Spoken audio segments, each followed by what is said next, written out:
Hello everyone, आप सभी का फिर से स्वागत है। यह घटना चक्र इतिहास का डिस्कशन है और आज का टॉपिक है वैदिक काल।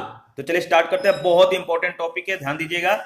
देखिए, वैदिक शब्द जो है वेद से बना है। वेद का अर्थ ज्ञान होता है। भारत में सैंधव संस्कृति के पश्चात जिस नवीन सभ्यता का विकास हुआ उसे वैदिक सभ्यता या आर्य सभ्यता के नाम से जाना जाता है।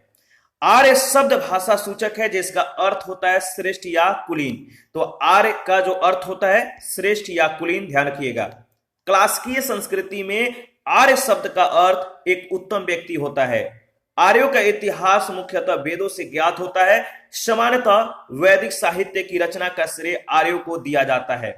आर्यों के मूल निवास स्थान को लेकर जो मतभेद है, प्रमुख इतिहासकारों ने इस पर अपना अलग अलग विचार व्यक्त किए हैं। तो देख लेते हैं किस विद्वान ने आर्यों का किसको जो है मूल निवास स्थान माना है। जैसे एलडी कल जो है आर्यों का मूल निवास स्थान जो है कश्मीर अथवा हिमालय क्षेत्र को मानते हैं।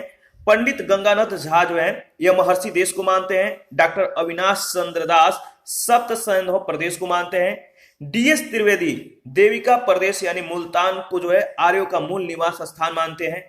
गार्डन चाइल्ड दक्षिणी रूस को, मैक्स मुलर मध्य एशिया को, पंडित बाल गंगाधर तिलक उत्तरी ध्रुव को, स्वामी दयानंद सरस्वती तिब्बत को और हर्ट एवं पेन का जर्मनी और गाइल जो है आर्यों के मूल निवास स्थान जो है हंगरी को मानते हैं।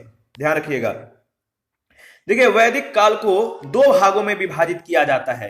ऋग वैदिक अथवा पूर्व वैदिक काल जिसका समय है 1500 ईसा पूर्व से 1000 ईसा पूर्व, और दूसरा है उत्तर वैदिक काल जिसका समय है 1000 ईसा पूर्व से 600 ईसा पूर्व। ऋग वैदिक काल का इतिहास पूर्णतः जो है ऋग्वेद से ज्ञात होता है। ऋग्वेद में लोहे का उल्लेख नहीं है, ध्यान रखिएगा। लोहे का उल्लेख ऋग्वेद में नहीं किया गया है। उत्तर वैदिक ग्रंथों में लोहे का उल्लेख मिलता है। ऋग्वेद के नदी सूक्त में 21 नदियों का वर्णन है जिसमें सबसे पश्चिम में कुभा और सबसे पूर्व में गंगा है।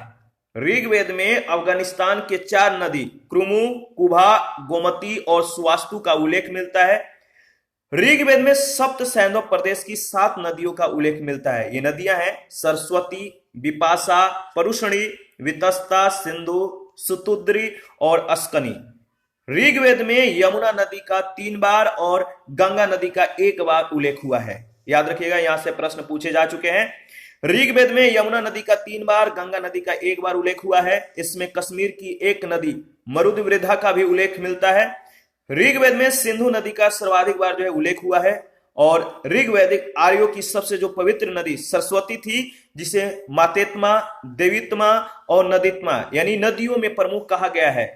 सिंधु नदी को उसके आर्थिक महत्व के कारण जो है हिरण्यनी कहा गया है। ठीक है, याद रखिएगा। सिंधु नदी को उसके आर्थिक महत्व के कारण उसे हिरण्यनी कहा गया है और इसके गिरने की जगह परावत अर्थात अरब सागर बताई गई है। गंगा यमुना के दोआब एवं उसके समीपवर्ती क्षेत्रों को आर्यों ने ब्रह्मर्षि देश कहा। आर्यों ने हिमालय और विंध्याचल पर्वत के बीच का नाम मध्य देश रखा। कालांतर में आर्यों ने संपूर्ण उत्तर भारत में अपना विस्तार कर लिया जिसे आर्यव्रत कहा जाता था। 1400 ईसा पूर्व के बोगजगोई यानी एशिया माइनर का अभिलेख में ऋग्वैदिक काल के देवताओं इंद्र, वरुण, मित्र तथा नासत्य का उल्लेख मिलता है। यहाँ पे जो है बहुत इंपॉर्टेंट है, ध्यान रखिएगा।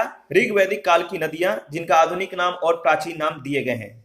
आधुनिक नाम चिनाब है, उसका प्राचीन नाम क्या था तो अस्कनी। ब्यास का प्राचीन नाम विपाशा, रावी का परुषणी, झेलम का वितस्ता, जो काबुल है इसका प्राचीन नाम कुभा, और कुरम का क्रुमु, गोमल का जो है प्राचीन नाम गोमती, स्वात का सुवास्तु, गंडक का सदानीरा और सतलुज का जो है या सतलज का जो है क्या है तो सुतुद्री और घग्गर को जो है दृश्यदती कहते हैं। तो प्राचीन नाम बहुत इंपॉर्टेंट है, ध्यान रखिएगा। वैदिक साहित्य को श्रुति भी कहा जाता है। जो वैदिक साहित्य है इसको श्रुति कहा जाता है। श्रुति का जो शाब्दिक अर्थ होता है सुनना होता है।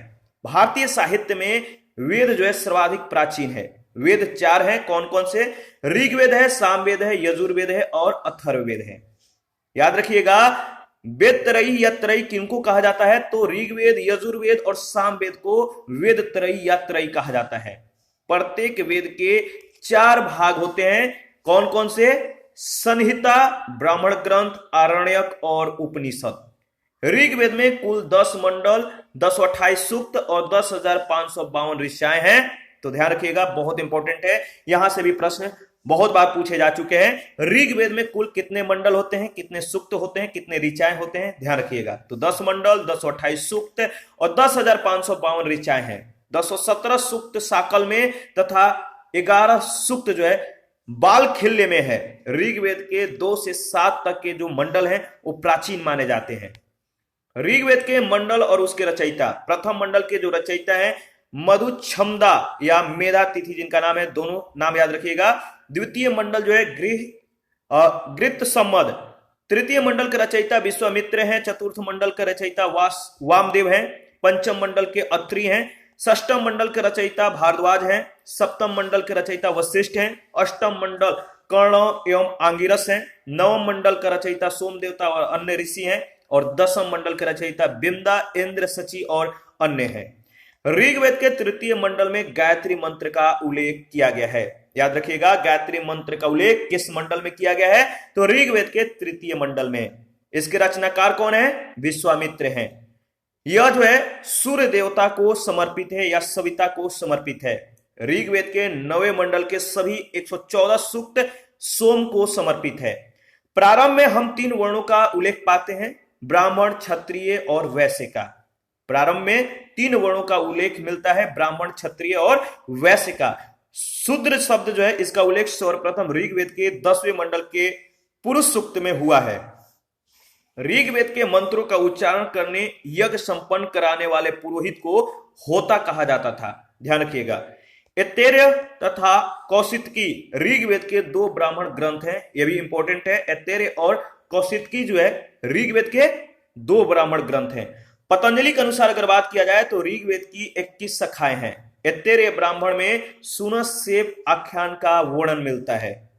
यजुर्वेद में स्रोत एवं कर्मकांड वर्णित है। याद रखिएगा, क्वेश्चन पूछा जाता है कि किस वेद में कर्मकांड जो है दिया गया है, तो यजुर्वेद में स्रोत एवं कर्मकांड है जो वर्णित है। यह वेद गद एवं पद दोनों में है।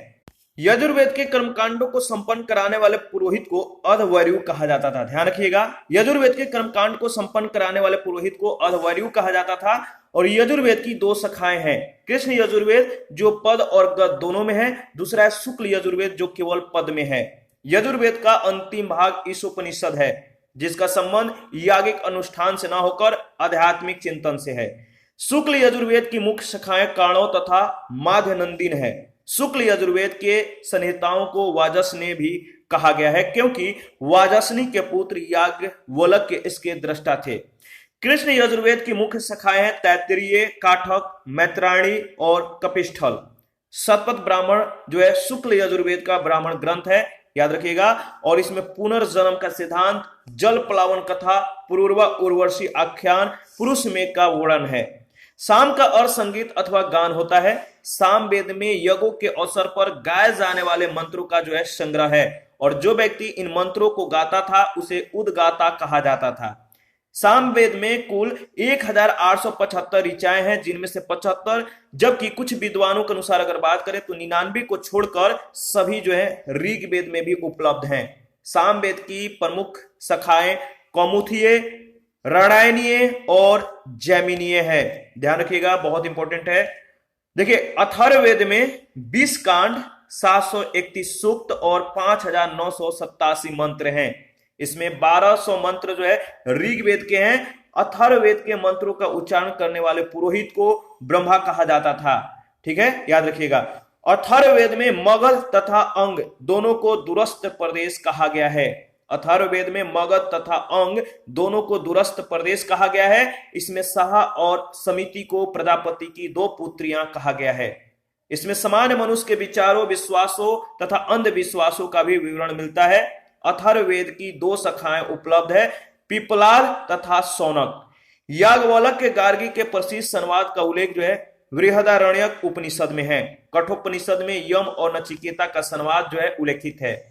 कठोपनिषद कृष्ण यजुर्वेद का उपनिषद है। सत्यमेव जयते शब्द जो है मुंडकोपनिषद से लिया गया है। बहुत इंपॉर्टेंट है, ध्यान रखिएगा। सत्यमेव जयते शब्द जो है मुंडकोपनिषद से लिया गया है। अथर्ववेद जो है एकमात्र ब्राह्मण गोपत ब्राह्मण है, इसका कोई आरण्यक नहीं है। उपनिषद दर्शन पर आधारित पुस्तकें हैं, इन्हें वेदांत भी कहा जाता है। उपनिषद का अर्थ शिष्य के द्वारा ज्ञान प्राप्ति के लिए गुरु के नजदीक बैठना होता है। उपनिषद में प्रथम बार मोक्ष की चर्चा जो है मिलती है, तो याद रखिएगा मोक्ष की चर्चा है प्रथम बार कहां मिलती है, तो उपनिषद में। यह शब्द जो है श्वेताश्वर उपनिषद में पहली बार आया है। जो मोक्ष शब्द है, यह शब्द श्वेताश्वर उपनिषद में पहली बार आया। वेदांग की संख्या जो है 6 है। कौन कौन से वेदांग हैं, तो शिक्षा, कल्प, व्याकरण, निरुक्त, छंद और ज्योतिष। ध्यान रखिएगा।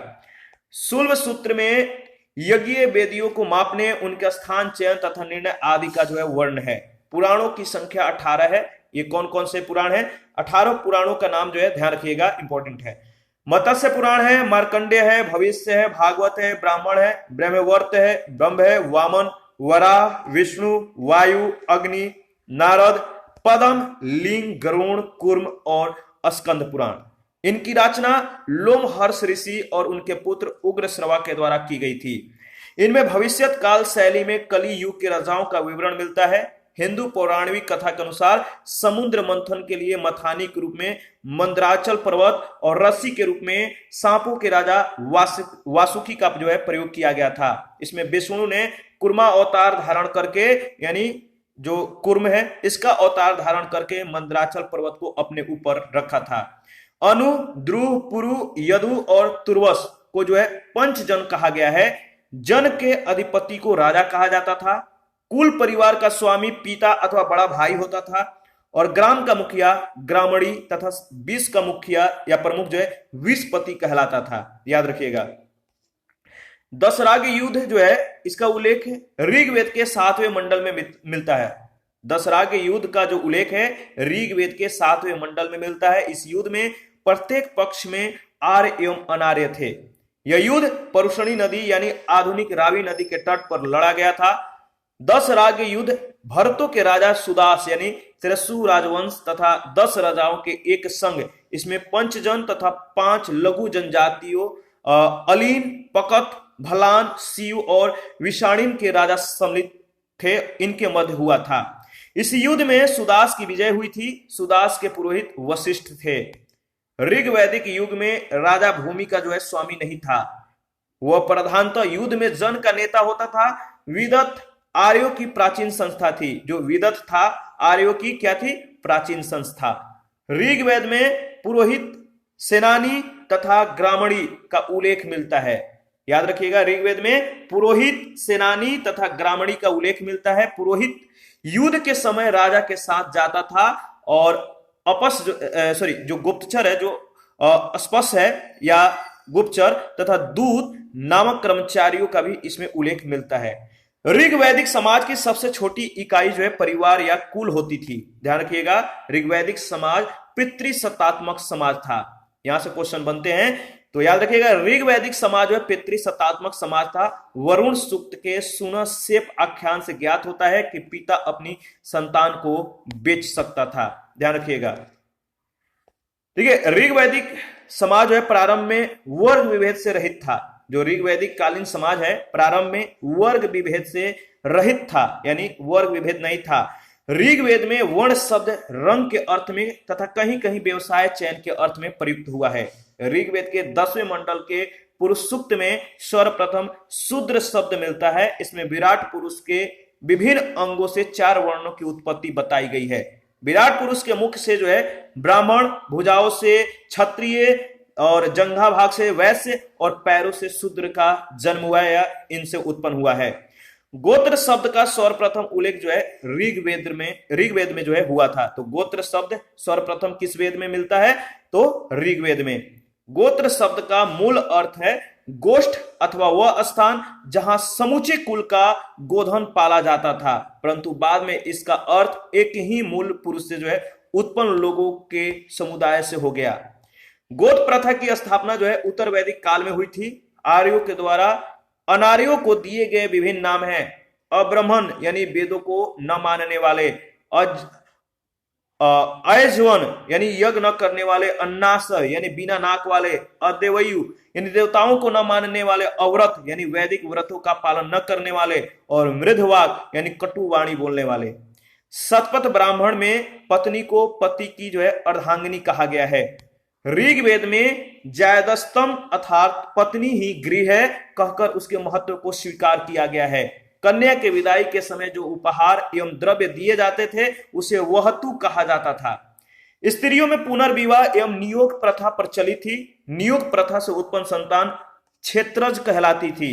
समाज में सती प्रथा के प्रचलन का उदाहरण नहीं मिलता है। जो कन्याएं जीवन भर कुंवारी रहती थी उन्हें अमाजु कहा जाता था।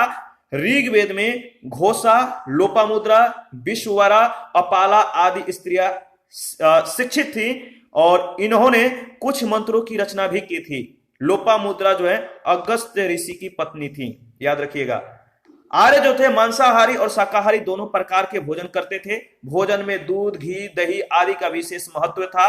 दूध में पकी हुई खीर का जो है उल्लेख मिलता है। जौ के सत्तू को दही में मिलाकर करम्भ नामक जो है खाद्य पदार्थ बनाया जाता था। ऋग्वैदिक काल में 3 प्रकार के वस्त्र प्रचलित थे, निवि, वासस एवं अधिवासस। स्त्री और पुरुष दोनों आभूषण पहनते थे, ध्यान रखिएगा। ये सारे बातें जो है ऋग्वैदिक के संदर्भ में हो रही है। तो ऋग्वैदिक आर्य जो है आमोद प्रमोद का जीवन व्यतीत करते थे, ठीक है। रथ दौड़, घुड़ दौड़ यानी घोड़ा दौड़, रथ को दौड़ाना, पासा खेलना उनके लिए मनोरंजन के साधन थे, ठीक है। किसका? ऋग्वैदिक आर्यों का। वादों में झांझ, मंजीरे, दुंदुभी, करकरी, वीणा, बांसुरी आदि का उल्लेख मिलता है। यानी जो संगीत के जो यंत्र थे, झांझ, मंजीरे, दुंदुभी, करकरी, वीणा, बांसुरी आदि का उल्लेख मिलता है। आर्यों की संस्कृति मूलतः जो है ग्रामीण थी। कृषि और पशुपालन उनके आर्थिक जीवन का मूल आधार था। ऋग्वेद में पशुपालन के तुलना में कृषि का उल्लेख बहुत कम मिलता है। ऋग्वेद के मात्र 24 मंत्रों में ही कृषि का जो उल्लेख प्राप्त होता है। उर्वरा या क्षेत्र कृषि योग्य भूमि को कहा जाता था। बुआई, कटाई, मड़ाई आदि क्रियाओं से लोग जो थे परिचित थे। ऋग्वेद में कुल्या यानी नहर, कूप तथा अवट यानी खोदकर बने हुए गड्ढे, असम चक्र यानी रहट के चरखी आदि का उल्लेख है। तो ऋग्वेद में नहर, खोदकर बनाए गए गड्ढे, रहट के चरखी आदि का जो है उल्लेख किया गया है। ऋग्वैदिक समाज में व्यवसाय आनुवांशिक नहीं थे, याद रखिएगा। ऋग्वेद में तक्षा यानी बढ़ई, स्वर्णकार, चर्मकार, वाय यानी जुलाहे, कर्म यानी धातु के काम करने वाले, कुंभकार आदि का उल्लेख मिलता है। कताई बुनाई का कार्य स्त्री पुरुष दोनों करते थे। और ऋग्वेद से जो है पता चलता है कि सिंध तथा गंधार प्रदेश जो है सुंदर ऊनी वस्त्रों के लिए विख्यात थे। व्यापार अदल बदल प्रणाली पर आधारित थी, यानी वस्तु विनिमय कह सकते हैं। विनिमय के आधार के रूप में निस का उल्लेख हुआ है। व्यापार वाणिज्य प्रधानतः पणी वर्ग के लोग करते थे। ऋग्वैदिक आर्य लोहे से परिचित नहीं थे, याद रखिएगा। ऋग्वैदिक कालीन शब्दावली एवं जो अर्थ है इसको ध्यान रखिएगा। जो निवि है कमर के नीचे पहने जाने वाला वस्त्र है। निवि किसको कहा जाता था? तो कमर के नीचे जो वस्त्र पहने जाते थे उनको निवि कहा जाता था, और कमर के ऊपर पहने जाने वाले वस्त्र को वासस कहा जाता था। अधिवासस ऊपर से धारण किए जाने वाले चादर या ओढ़नी टाइप का जो वस्त्र होता है उसे अधिवासस कहते हैं। तो याद रखिएगा, कमर के नीचे वाले वस्त्र को निवि, कमर के ऊपर वाले वस्त्र को वासस, और ओढ़नी या चादर जो लिए जाते थे उस वस्त्र को अधिवासस कहा जाता था। बढ़ई इसको तक्षा, धातु कर्म करने वाले को कर्मा, सुदखोर को वेकनाट, पतवार को अरित्र और नावी को अरित्री कहा जाता था। देखिए, जो वैदिक साहित्य है इसमें ऋग्वेद जो है प्राचीनतम ग्रंथ है। वैदिक साहित्य में ऋग्वेद प्राचीनतम ग्रंथ है जिसमें हमें सर्वप्रथम बहुदेववाद के दर्शन प्राप्त होते हैं। तो आपको कमेंट करके बताना है कि बाद के ग्रंथ कौन है।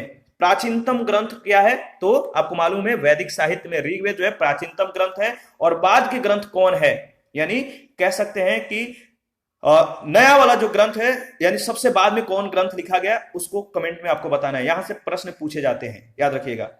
देखिए, यासक के निरुक्त के अनुसार ऋग्वैदिक देवताओं की संख्या जो है मात्र 3 बताई गई है। ऋग्वेद में एक अन्य स्थल पर प्रत्येक लोक में 11 देवताओं का निवास मानकर उनकी संख्या 33 बताई गई है। ऋग्वैदिक देवताओं का वर्गीकरण 3 वर्गों में किया गया है। पृथ्वी के देवता पृथ्वी, अग्नि, बृहस्पति, सोम आदि।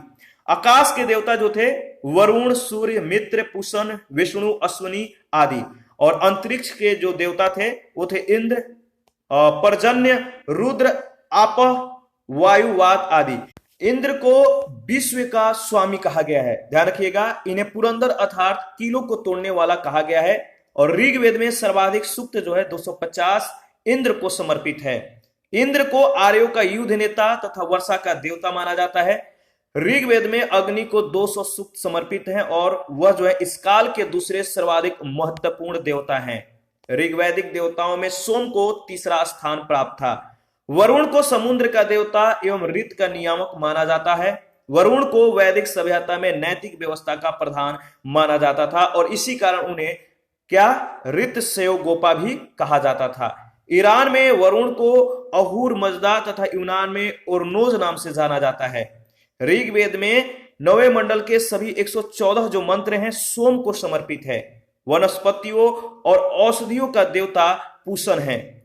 इनके रथ को बकरे के द्वारा खींचते हुए प्रदर्शित किया गया है। जंगल की देवी जो है वो है अरण्यानी, जबकि ज्ञान की देवी सरस्वती थी, ध्यान रखिएगा।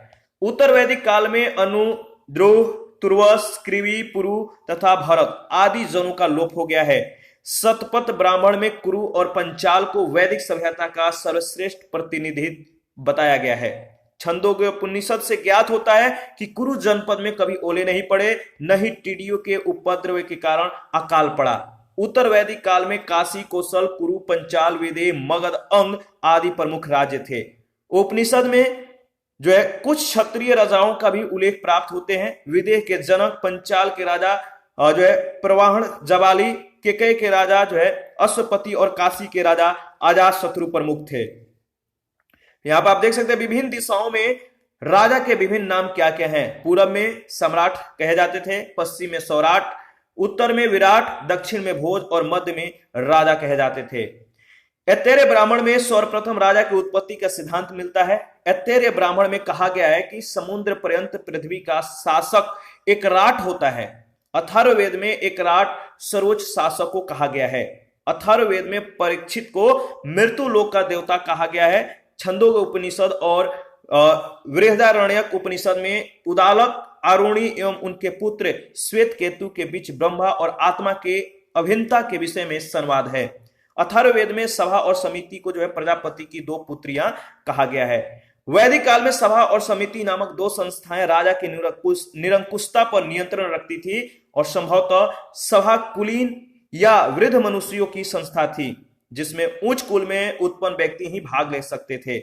इसके विपरीत समिति सर्वसाधारण की सभा थी जिसमें जनों के सभी व्यक्ति अथवा परिवारों के प्रमुख भाग ले सकते थे। सभा का ऋग्वेद में जो है 8 बार उल्लेख मिलता है और ऋग्वेद में समिति का 6 बार उल्लेख मिलता है। उत्तर वैदिक काल में सभा में जो है महिलाओं की भागीदारी बंद कर दी गई। संहिता एवं ब्राह्मण काल तक समिति का प्रभाव कम हो गया, यह केवल परामर्शदायिनी परिषद रह गई। राजसूय यज्ञ में रत्न हविष उत्सव के समय राजा रत्नीन के घर जाता था। अलग अलग ग्रंथों में रत्निनियों की संख्या जो है अलग अलग प्राप्त होती है। शतपथ ब्राह्मण में सर्वाधिक 12 रत्निनों का जो है उल्लेख है। यहाँ पर आप देख सकते हैं पुरोहित जो होते थे राजा का प्रमुख परामर्शदाता होता था। सेनानी जो होता था सेना का प्रमुख होता था। ग्रामीण या ग्रामणी जो है ग्राम का मुखिया होता था। महिषी जो है राजा की पत्नी कही जाती थी। सूत जो है रथ सेना का सेनानायक होता था। संग्रहिता जो है कोषाध्यक्ष का अध्यक्ष होता था। और भागदूध जो है यह कर एकत्र करने वाला अधिकारी था। और अक्षवाप जो है आय व्यय गणना अध्यक्ष और धूतकीर्णा में राजा का मित्र था, याद रखिएगा। इसके बाद जो पलागल है यह क्या है, विदूषक कहे जाते थे। और जो छात्री या छता था प्रतिहारी या द्वारिक था। देखिए शतपथ ब्राह्मण तथा काठक संहिता में गोविक कर्तन यानी गवा अध्यक्ष, तक्षा यानी बढ़ई और रथकार यानी रथ बनाने वाला का नाम भी रत्नियों की सूची में मिलता है। शतपथ ब्राह्मण में राजसूय यज्ञ का विस्तृत वर्णन है। राजसूय यज्ञ में राजा का अभिषेक 17 प्रकार के जल से किया जाता था, ध्यान रखिएगा, इंपॉर्टेंट है।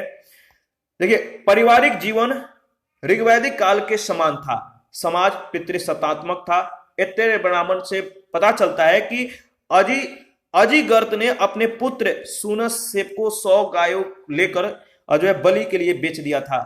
तो याद रखिएगा, ऐतरेय ब्राह्मण से क्या पता चलता है कि अजिगर्त ने अपने पुत्र सुनसेप को 100 गाय लेकर जो है बलि के लिए बेच दिया था। उत्तर वैदिक काल में समाज जो है 4 वर्णों में विभक्त था, ब्राह्मण, क्षत्रिय, वैश्य और शूद्र। ऐतरेय ब्राह्मण में 4 वर्णों के कर्तव्यों का जो है वर्ण मिलता है। क्षत्रिय या राजा भूमि का स्वामी होता था, वैश्य दूसरे को जो है कर देते थे, शूद्र को तीनों वर्णों का सेवक कहा गया है।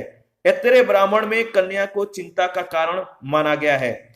मैत्रायणी संहिता में स्त्री को पाशा तथा सूरा के साथ 3 प्रमुख बुराइयों में गिनाया गया है। बृहदारण्यक उपनिषद में याज्ञवल्क्य गार्गी संवाद का उल्लेख है। उत्तर वैदिक काल में स्त्रियों के दिशा में जो है गिरावट आई। याद रखिएगा, जो स्त्रियों की जो दशा थी उत्तर वैदिक काल में, इस समय जो है इनकी गिरावट आ जाती है। और छंदोगोपनिषद में केवल 3 आश्रयों का उल्लेख है, जबकि सर्वप्रथम 4 आश्रमों का उल्लेख जबालोनोपनिषद में मिलता है। ये थे ब्रह्मचर्य, गृहस्थ, वानप्रस्थ और सन्यास। ब्रह्मचर्य का जो एज है वो है 25 वर्ष, गृहस्थ का 25 से 50 वर्ष, वानप्रस्थ का समय 50 से 75 और सन्यास का 75 से 100 वर्ष। मनुष्य की आयु 100 वर्ष मानकर जो है प्रत्येक आश्रम के लिए 25 वर्ष जो है निर्धारित की गई है। वैधायन धर्म सूत्र के अनुसार गायत्री मंत्र के द्वारा ब्राह्मण बालक का उपनयन संस्कार वसंत ऋतु में 8 वर्ष की अवस्था में जो है किया जाता था। देखिए, त्रिष्टुप मंत्र के द्वारा क्षत्रिय बालक का उपनयन संस्कार ग्रीष्म ऋतु में 11 वर्षों की अवस्था में होता था। जगती मंत्र के द्वारा वैश्य बालक का उपनयन संस्कार शरद ऋतु में 12 वर्ष की अवस्था में। वैदिक काल में जीविकोपार्जन के लिए वेद वेदांग पढ़ने वाला अध्यापक उपाध्याय कहलाता था। ब्रह्मवादिनी वे कन्याएं थी जो जीवन भर आश्रम में रहकर शिक्षा प्राप्त करती थी, जबकि साधो वधु विवाह पूर्व तक शिक्षा प्राप्त करने वाली कन्याएं थीं। गृहस्थ आश्रम में मनुष्य को जो है 5 महायज्ञ का अनुष्ठान करना पड़ता था। ये 5 महायज्ञ हैं: ब्रह्म यज्ञ, प्राचीन ऋषियों के प्रति श्रद्धा प्रकट करना; देव यज्ञ, देवताओं का सम्मान; भूत यज्ञ यानी सभी प्राणियों के कल्याणार्थ; पितृयज्ञ यानी पितरों के तर्पण के लिए; और मनुष्य यज्ञ मानव मात्र के कल्याण के लिए। शतपथ ब्राह्मण में कृषि के 4 क्रियाओं का जो है उल्लेख हुआ है। ये है जुताई, बुआई, कटाई और मड़ाई। काठक संहिता में 24 बैलों के द्वारा हलों को खींचने का उल्लेख मिलता है। उत्तर वैदिक काल में उत्तर भारत में लोहे का प्रचार हुआ। उत्तर वैदिक साहित्य में लोहे को जो है कृष्ण अयस कहा गया है। याद रखिएगा, उत्तर वैदिक काल में या उत्तर वैदिक साहित्य में लोहे को कृष्ण अयस कहा गया है। तैत्तिरीय संहिता में ऋण के लिए कुसिद और शतपथ ब्राह्मण में उधार देने वालों के लिए जो है कुसदीन शब्द मिलता है। याद रखिएगा, माप की विभिन्न इकाइयां थी। निष्क था, शतमान, कृष्णल, पाद आदि। कृष्णल संभवतः बाट की मूलभूत इकाई थी। गुंजा तथा रतिका भी उसी के समान थे। रतिका को साहित्य में तुला बीज कहा गया है। शतपथ ब्राह्मण में पूर्वी तथा पश्चिमी समुद्रों का उल्लेख हुआ है। वाजसनेयी संहिता एवं तैत्तिरीय ब्राह्मण में विभिन्न व्यवसायों की लंबी सूची मिलती है। इनमें प्रमुख है रथकार, स्वर्णकार, लुहार, सूत, कुंभकार, चर्मकार, रजुकार आदि। स्त्रियां रंगाई, सुईकारी आदि में निपुण थी। उत्तर वैदिक काल में व्यापार वस्तु विनिमय पर जो है आधारित था। याद रखिएगा, उत्तर वैदिक काल में धर्म और दर्शन के क्षेत्र में महत्वपूर्ण परिवर्तन भी हुए। जो ऋग्वैदिक काल है, इसके वरुण, इंद्र आदि का स्थान जो है प्रजापति, विष्णु और रुद्र शिव ने ले लिया। यज्ञों में पशु बलि को जो है प्राथमिकता दी गई और अन्य आहुतियां गौण होने लगी। राज, सूर्य, अश्वमेघ और वाजपेय जैसे विशाल यज्ञों का अनुष्ठान किया जाने लगा। और अग्निष्ठोम यज्ञ जो है 7 दिनों तक चलता था। पहली बार शतपथ ब्राह्मण में पुनर्जन्म के सिद्धांत का उल्लेख मिलता है। याद रखिएगा, शतपथ ब्राह्मण में जो है पहली बार पुनर्जन्म के सिद्धांत का उल्लेख किया गया है। उपनिषदों में ब्रह्म एवं आत्मा के संबंधों की जो है व्याख्या की गई है। पुरुषार्थ की 4 संख्या जो है 4 है। पुरुषार्थ की संख्या 4 है। धर्म है, अर्थ है, काम है और मोक्ष है। धर्म, अर्थ तथा काम को त्रिवर्ग कहा गया है। गृह सूत्रों में 16 प्रकार के संस्कारों का उल्लेख है। ये जो 16 संस्कार हैं, गर्भाधान है, पुंसवन है, सीमंतोनयन है, जात कर्म, नामकरण, निष्क्रमण, अन्नप्राशन, चूणक कर्म, कर्णवेदन, विदारंभ, उपनयन संस्कार, वेदारंभ, केशांत, समावर्तन, विवाह और अंत्येष्टि। गृह सूत्र में 8 प्रकार के विवाहों का उल्लेख है। ये कौन कौन से 8 हैं? ब्रह्म, दैव, आर्ष, प्रजापत्य, गंधर्व, असुर, राक्षस और क्या है? पैशाच विवाह। ठीक है, इस पर आधारित पहला प्रश्न है, आर्य शब्द इंगित करता है, आर्य शब्द इंगित करता है श्रेष्ठ वंश को। पहले ही हम लोगों ने इसके बारे में डिस्कस किया था। देखिए, आर्य जो है प्राचीन भारत, यूरोपीय और प्राचीन ईरानी भाषा बोलने वालों के लिए प्रयुक्त शब्द है। वैदिक संस्कृति में आर्य शब्द श्रेष्ठ, शिष्ट अथवा सज्जन तथा नैतिक अर्थ में महाकुल, कुलीन, सब साधु आदि के लिए प्रयुक्त हुआ है। ठीक है, शाणाचार्य ने अपने ऋग भाष्य में आर्यों का जो अर्थ है, विज्ञ, यज्ञ का अनुष्ठान, विज्ञ श्रोता, आदरणीय अथवा सर्वत्र गंतव्य, उत्तम वर्ष, मनु, कर्मयुक्त और कर्मानुष्ठान से श्रेष्ठ आदि बताया है। अतः आर्य संस्कृत भाषा का एक शब्द है जिसका शाब्दिक अर्थ होता है श्रेष्ठ या कुलीन। सेकंड नंबर क्वेश्चन है, क्लासिकीय संस्कृति में आर्य शब्द का क्या अर्थ है? क्लासिकीय संस्कृति में आर्य शब्द का जो अर्थ होता है वो होता है एक उत्तम व्यक्ति। ध्यान रखिएगा, क्लासिकीय संस्कृति में आर्य शब्द का अर्थ एक उत्तम व्यक्ति होता है। वैदिक साहित्य में कहीं भी आर्य का जो है एक जाति अथवा विशेष भाषा भाषी के रूप में उल्लेख नहीं हुआ है। ध्यान रखिएगा, इंपॉर्टेंट प्रश्न है। क्वेश्चन नंबर थर्ड है, सबसे पुराना वेद कौन सा है? तो आप बताइए, सबसे पुराना वेद जो है वो है आपका ऋग्वेद। मैंने पूछा था बाद की वेद जो है कौन सा है, तो कमेंट करके आप लोग अभी तक नहीं बताए। भारतीय साहित्य में वेद 4 हैं, ऋग्वेद, सामवेद, यजुर्वेद और अथर्ववेद। इनमें ऋग्वेद जो है सर्वाधिक प्राचीन माना जाता है। क्वेश्चन नंबर 4 है, त्रयी नाम है, त्रयी किनको संयुक्त रूप से कहा जाता है? तो याद रखिएगा, मैंने वहां भी बोला था कि इसको ध्यान रखिएगा, त्रयी जो है ऋग्वेद, यजुर्वेद और सामवेद, इन तीनों को मिलाकर वेद त्रयी या त्रयी कहा जाता है। तो आपका सही जवाब होगा तीनों वेदों को, 3 वेद को। कौन कौन? ऋग्वेद, यजुर्वेद और सामवेद। 5 नंबर क्वेश्चन है, किस वैदिक ग्रंथ में वर्ण शब्द का सर्वप्रथम नामो उल्लेख मिलता है? किस वैदिक ग्रंथ में वर्ण शब्द का सर्वप्रथम नामो उल्लेख मिलता है? सही जवाब होगा ऋग्वेद। ए ऑप्शन आपका बिल्कुल सही है। वर्ण शब्द का सर्वप्रथम उल्लेख जो है ऋग्वेद में मिलता है। ऋग्वेद में वर्ण शब्द रंग के अर्थ में तथा कहीं कहीं व्यवसाय चयन के अर्थ में भी प्रयुक्त हुआ है। आर्यों को गौर वर्ण, आर्यों को गौर वर्ण, दासों को कृष्ण वर्ण कहा गया है। ऋग्वेद के 10वें मंडल के पुरुष सूक्त में सर्वप्रथम शूद्र शब्द मिलता है। ध्यान रखिएगा। क्वेश्चन नंबर 6 है, वर्ण व्यवस्था से संबंधित पुरुष सूक्त मूलतः पाया जाता है। वर्ण व्यवस्था से संबंधित पुरुष सूक्त मूलतः पाया जाता है। सही जवाब होगा Rigveda, C option. 7 number question है, सुमेलित कीजिए। और इसके बारे में हम लोगों ने डिस्कस किया है कि जिस वेद में संगीत है उसको क्या कहते हैं, औषधियों से संबंधित किसको कहते हैं? तो देखिए, अथर्ववेद जो है औषधियों से संबंधित है। ऋग्वेद में ईश्वर महिमा यानी देवताओं की स्तुति का जो है या ऋग्वेद जो है देवताओं या महिमा से संबंधित है। यजुर्वेद में कर्मकांड यानी बलिदान विधि का जो है वर्णन है। और सामवेद में संगीत का विस्तृत उल्लेख किया गया है। तो याद रखिएगा, इंपॉर्टेंट है। क्वेश्चन नंबर 8 में भी वही है, आपको मिलान करना है। ऋग्वेद किससे संबंधित है? यजुर्वेद, सामवेद और अथर्ववेद। तंत्र मंत्र एवं वशीकरण का संबंध किससे है? तो अथर्ववेद से है। ठीक है, ऋग्वेद का संबंध किससे है? बताइए बताइए।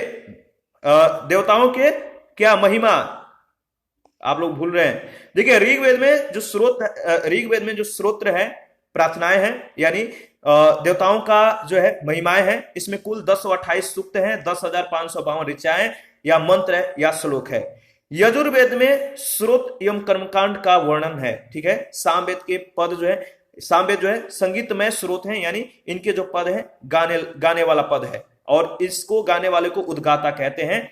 ठीक है, अथर्ववेद में 20 अध्याय, 730 सूक्त, और इसमें तंत्र मंत्र और वशीकरण के संदर्भ में जो है साक्ष्य मिलते हैं। क्वेश्चन नंबर 9 है, निम्नलिखित 4 वेदों में से किस एक में जादुई माया और वशीकरण का वर्ण है? कुछ ही सेकंड पहले हम लोगों ने डिस्कस किया था। इसका सही जवाब होगा अथर्ववेद, सी ऑप्शन। ठीक है, क्वेश्चन नंबर 10, ऋग्वेद में कितने ऋचाएं हैं? देखिए, क्वेश्चन पूछ लिया गया है, बताइए। हम लोगों ने डिस्कस किया है 10,000 कितना 500, बताइए। देखिए, आप लोग भूल रहे हैं, यहीं पे हम लोगों ने देखिए यहां पे हम लोगों ने डिस्कस किया था 10,028 कुल सूक्त और 10,552 ऋचाएं या मंत्र या श्लोक हैं। और कितने मंडल हैं? तो 10 मंडल हैं। 10, 1028 और 10,500 क्या 52 ऋचाएं हैं। आप लोग भूल जा रहे हैं, देखिए इसको रट्टा मान लीजिए 10 मंडल, देखिए मंडल तो नहीं है, मंडलों की संख्या जो है 10 है, ठीक है, और 1028 सूक्त हैं और 10,552 ऋचाएं हैं। बहुत इंपॉर्टेंट है, ठीक है। आगे बढ़ते हैं और क्वेश्चन नंबर जो 11 है, यहां पर आप 11 देख सकते हैं, पूछा गया है ऋग्वेद है। ऋग्वेद क्या है? तो श्रोताओं का संकलन है या स्रोतों का संकलन है। और 11 नंबर में भी आपको सूची 1 सूची 2 के साथ मिलान करना है। तो बताइए किस वेद को कौन सा मतलब कि सूची 1 और सूची 2 का संबंध किस किस से है। तो देखिए जो ऋग्वेद है इसको ऐतरेय ब्राह्मण, ऋग्वेद का संबंध ऐतरेय ब्राह्मण से है, सामवेद में पंचवीस, अथर्ववेद गोपथ और यजुर्वेद शतपथ। ध्यान रखिएगा, सी ऑप्शन आपका बिल्कुल सही है। 13 नंबर क्वेश्चन है, निम्नलिखित में से कौन सा ब्राह्मण ग्रंथ ऋग्वेद से संबंधित है? तो ऐतरेय ब्राह्मण, ए ऑप्शन आपका बिल्कुल सही है। और इसी के साथ आज का जो सेशन है समाप्त करते हैं, ठीक है। नेक्स्ट सेशन में क्वेश्चन नंबर 14 से जो है स्टार्ट करेंगे और कवर करने की पूरी तरह से कोशिश करेंगे। आप अपना प्रतिक्रिया जरूर दीजिए, आपके प्रतिक्रियाओं का हमें बेसब्री से इंतजार रहता है। और जिन लोगों ने अभी तक Telegram channel, Telegram quiz group और फेसबुक पेज को ज्वाइन नहीं किया है तो वीडियो के डिस्क्रिप्शन बॉक्स में उसका लिंक है, आप ज्वाइन कर सकते हैं। देखिए घटना चक्र का पूरा सीरीज जो है कंप्लीट होने वाला है, यानी अभी सिर्फ जो शेष बचा हुआ है वो है ज्योग्राफी, वो भी स्टार्ट कर दिया जाएगा। हिस्ट्री चल ही रहा है और आपका इकोलॉजी एंड इन्वायरमेंट भी चल रहा है। इन सभी का पीडीएफ अभी जो है आप लोगों के लिए मौजूद करवा दिया गया है, क्योंकि एग्जाम के मद्देनजर चीजों को देखते हुए आपको जो है ये सुविधाएं दी जा रही है। तो आप जो है पीडीएफ भी ले सकते हैं और इसके रिगार्डिंग में इंफॉर्मेशन टेलीग्राम पे, फेसबुक पेज पे और इंस्टाग्राम और आपका वीडियो के कम्युनिटी बॉक्स जो है वहां पे भी शेयर किया गया है। आप वहां से जो है इंफॉर्मेशन को देख सकते हैं। थैंक यू, मिलते हैं नेक्स्ट सेशन में।